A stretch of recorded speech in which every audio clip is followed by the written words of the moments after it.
kanti Zola chinoita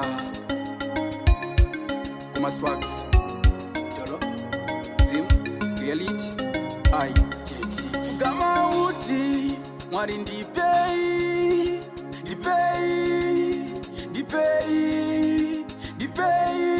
Dipei mwenje Wandinawo Wawe kuzima Hello, muri Zimbabwe, makadi salangoto kwa DJ Spark Zimbabwe. Ndipa chivhiti chiri health, chivhiti zvisina ma side effects. Chatoita ongororo netsvakidzo nyaya dzakasiyana-siyana dzinochitika. Last time takaita interview na Prophet kuda kwashe. So nhasi ndazodecida kuti ndivhizite kuchechi kwawo ndimbonyatsoona kuti zvinonyatsofamba sei, chii chine chiyatsoitika.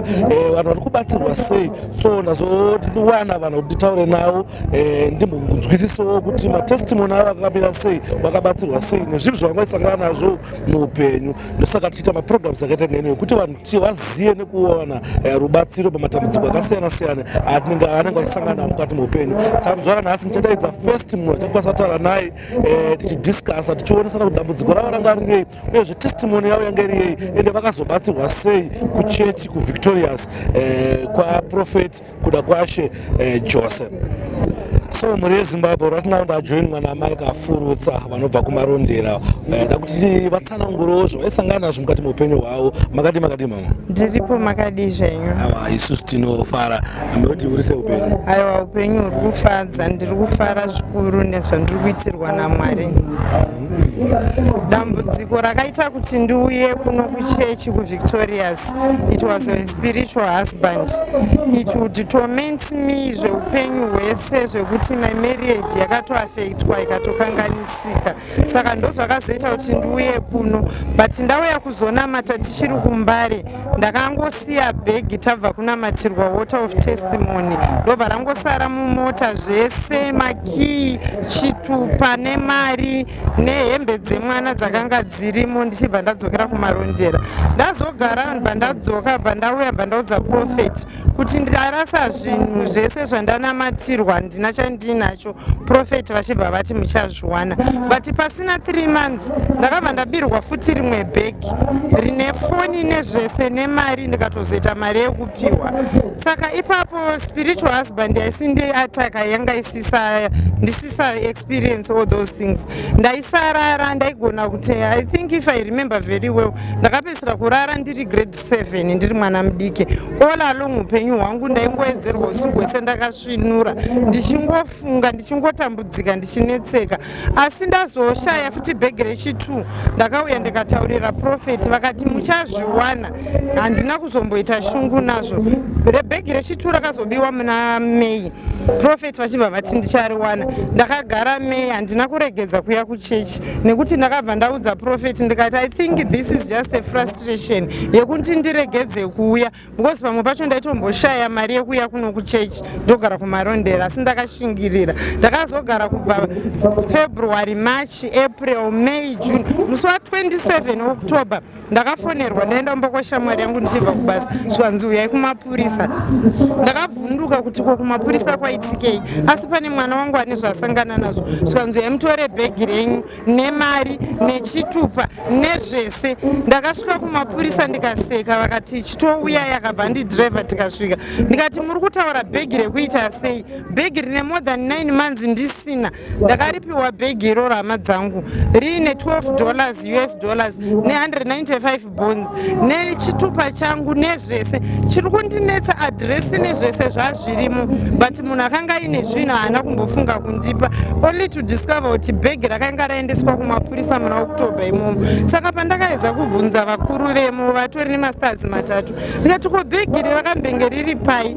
Hanzi harisi bhegi renyu here, imi chingofarai kuti bhegi mariwana. Zvakandishamisa kuti after such a long time bhegi rinowanika rine zvese zvazvirimo, hapana chandisina kuwana chachirimo mubhegi. Izvozvo ndo zvandisimbisa kuti Mwari variko zvechokwadi.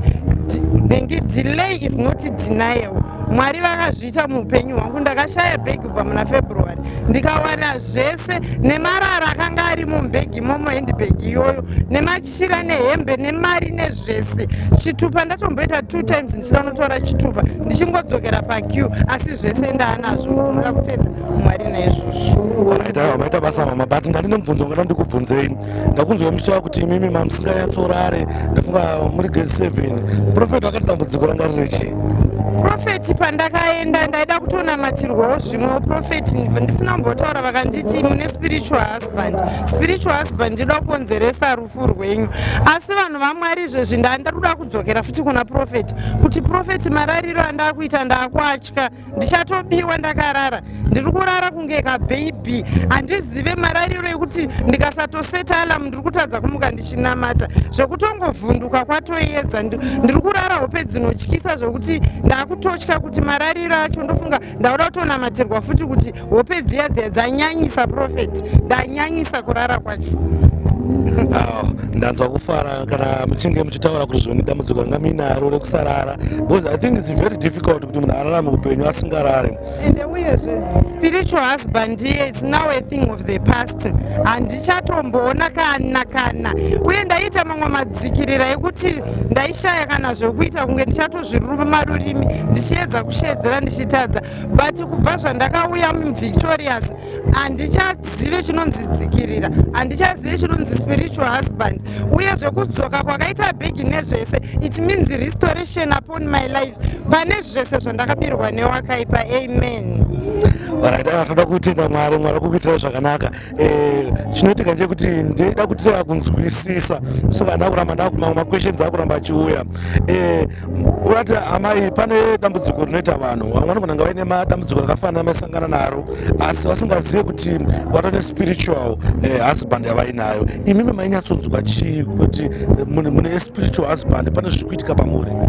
Inini chaiitika ndechekuti ndakarara ndairota murume wangu achiuya ndichisangana naye, asi ndiinaye mumba ndaisatoda kana kugumwa naye, ndaisatombozvida, asi ndaitozoita zvekurota ndakarara naye, ndotozomuka ndotoona kuti aiwa ndanga ndichirota asi ndinenge ndakatotota kuratidza kuti pane munhu wandarara naye. Iye pandaizomuka ndaingomuona akarara pasaidi, inini asi ndichirota ndichisangana naye asi asiriyo. Ndopandakazoziva kuti pane zviri kuitika pandiri, nekuti taitogona kutorara takatsamwidzana, akangoda kutanga kundiguma ndaivava, ndaigumbuka, ndaipopota, ndaiita hasha kana kutobuda mumba imomo.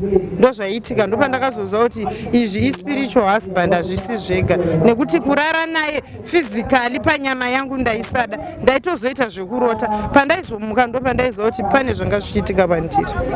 Alright, ndoda kukutendai amai neinformation yamashare nemhuri yeZimbabwe. I know kuti vamwe vanogona kusangana nemadambudziko akafanana newayo, but nokuda kwekuti vanenge vasingazivi kuti chii chavari kusangana nacho, saka at least kana muchinge mashare mumwe madambudziko akuziva kuti no, indononzi spiritual husband, indokwanisa kuenda kunoona prophet, ndokwanisa kunamatirwa zvichidzoka zvakanaka. I'm sure izvizvi zvese zviri right, handiti? Aiwa, zvino zviri right. Aiwada kukutendai nenguva yenyu, Mwari vakuitire zvakanaka. Ndimwari vanonzwa, Mwari chaivo chaivo, iko zvino ndazoona vanonzi Mwari chaivo chaivo. Mungaende kupi mungafambe, asi pano ndaona Mwari ende hapana ari kuzondibvisa pano. Amen. Amen. Aiwa, muri Zimbabwe ndofunga mangozvinzwayo, idambudziko rikusangana vazhinji munyika umu, munzvimbo dzakasiyana siyana, asi havasi kuziva kuti vobatsirwa sei, havasi kuziva kuti voita sei, uye havasi kuziva kuti itori dambudziko. Ndosaka ndanichitaura kuti zvibatsire muri Zimbabwe. Ndoda kutendai muri Zimbabwe. Thanks for watching, thanks for supporting Zim Reality ITV. Don't forget to subscribe kana kucheck out the Facebook page yedu yakanzi DJ Sparks Zim Reality ITV for more video and more content like this one. Thank you. Exclusive Studios, determined to distribute only exclusive products. It is our responsibility to make your wedding a memorable event, your graduation a living legacy. We do wedding videos, music videos, and documentary videos. Any event that needs to be recorded, we are there. Get in touch with us on 071 485 6171 or 0773 786 749.